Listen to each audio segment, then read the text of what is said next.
President Cyril Ramaphosa says the fund will address transformation challenges in the tourism sector.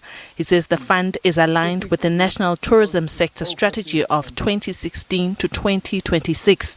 The strategy places significant emphasis on transformative and inclusive tourism economy. One of the 5 pillars of this strategy addresses the issue of broad-based benefits in the tourism sector.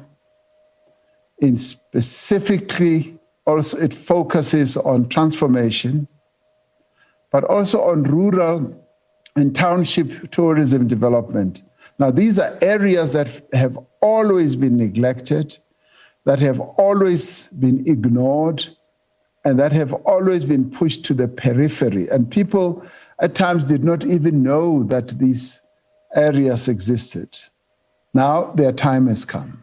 The Minister of Tourism, Mamuluko Ngubane, says the launch of the fund has come at the right time. The fund is timely in that it will be instrumental in helping in the recovery and the reconstruction of the sector, which has been devastated by the pandemic. It is necessary because not only will this fund help us to crowd in private sector investment in the rejuvenation process, but it will also ensure that we are able to see an inclusive sector.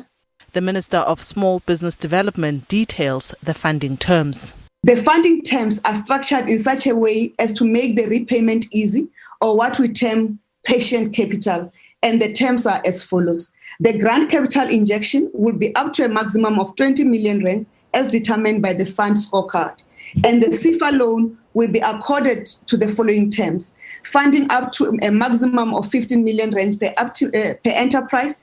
The term of the funding will be determined by the business cash flows up to a maximum of 120 months, which is equivalent to 10 years per enterprise, with a maximum moratorium of repayment starting after 12 months. The loan will be priced according to CIFA pricing metrics.